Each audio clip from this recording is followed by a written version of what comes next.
मन और चित्त के बीच में क्या फर्क है? दोनों अलग चीज है। मन यानी पिछले जन्म में हम जो भी ज़्यादा चीज़ में इन्वॉल्व हुए थे वो लेकर आए हैं। राग या द्वेष से जैसा इन्वॉल्व किया वैसे ही उसका बंधारण लेकर हम आए हैं। वो परमाणुओं का उसकी ग्रंथि बनती है, बहुत सारे इकट्ठे होते हैं तो उसकी ग्रंथि बनती है, उसको मनोग्रंथि कहते हैं।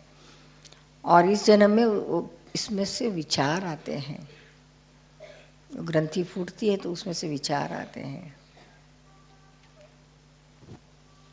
जैसे जमीन में आलू की गांठ बो दी तो उसी थोड़े दिन के बाद उसमें से अंकुर फूटते हैं ना, इसी तरह से मन की ग्रंथि में से अंकुर फूटते हैं, उसे विचार कहा जाता है। और ये विचार को आप पढ़ सकते हो, जान सकते हो। मन में से आते हैं विचार, कुछ अपने पसंद के हैं, नापसंद के भी होते हैं, दोनों तरह के होते हैं। फिर दोबारा उसमें आप इन्वॉल्व हो जाते हैं, तन्मयाकार हो जाते हैं तो नया मन बनते रहता है। समझ में आया ना? ये मन का यह है, सिर्फ विचार और कुछ नहीं है। मन रडार जैसा है, रडार रहता है ना, क्या कहता है रडार का क्या कार्य है? तो सिर्फ इंफॉर्मेशन देते हैं। रडार क्या कहता है? इंफॉर्मेशन देता है, फिर उसका आगे कुछ काम नहीं है।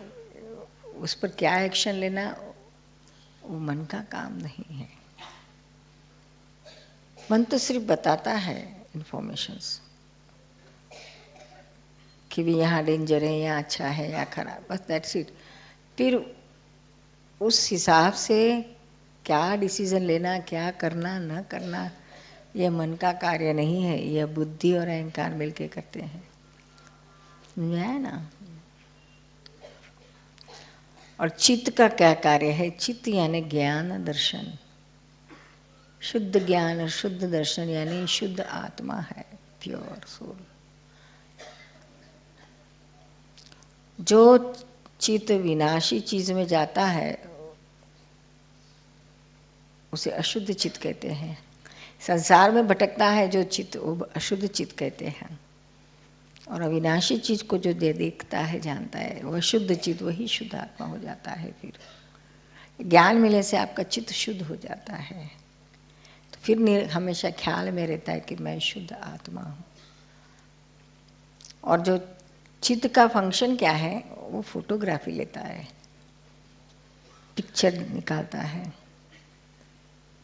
हूबहू पिक्चर दिखाता है।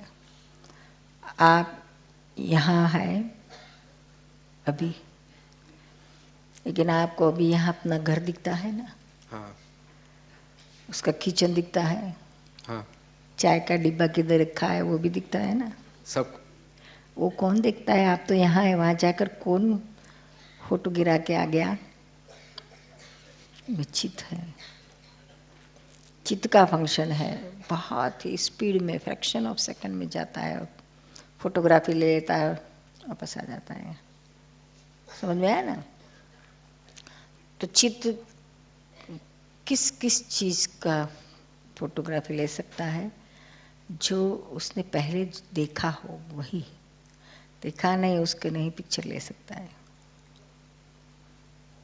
आप अमेरिका गए तो वहाँ का दिख सकता है, या टीवी में देखा हो तो भी वैसा दिख सकता है। जो रियल देखा है तो रियल दिखता है, फोटोग्राफ देखे तो फोटोग्राफ दिखता है। लेकिन वो पहले उसका वो आप देखना जरूरी है। समझ में आया ना? जो नहीं देखा है वो नहीं आएगा। वो चित्त का कार्य है। अपने अंदर बाह्य में तो सब हाथ पैर दिमाग आंखें पैर सब कुछ दिखता है। आईने के सामने गए तो जो पिक्चर दिखता है ना, वो बाह्य स्वरूप है, स्थूल स्वरूप है, वह डिस्चार्ज स्वरूप है। और भीतर में जो सूक्ष्म में चलता है, अंतःकरण कहते हैं उसे, अंतःकरण, उसमें मन, बुद्धि, चित्त और अहंकार 4 चीजें हैं, सूक्ष्म है। मन उसमें स्थूल है, विचार बहुत स्थूल है। ज्ञान दशा में भी आप अपने विचार को अच्छी तरह से पढ़ सकते हो। छोटा बच्चा भी जान सकता है कि विचार आ रहे हैं मुझे, बहुत स्थूल है। चारों में से चित्त बहुत सबसे सूक्ष्म है। मन के ऊपर बुद्धि है, मन और चित्त के ऊपर बुद्धि है, बुद्धि के ऊपर अहंकार है, और अहंकार से ऊपर सिर्फ आत्मा ही हो, और कोई नहीं हो सकता। समझ में आया ना? हाँ।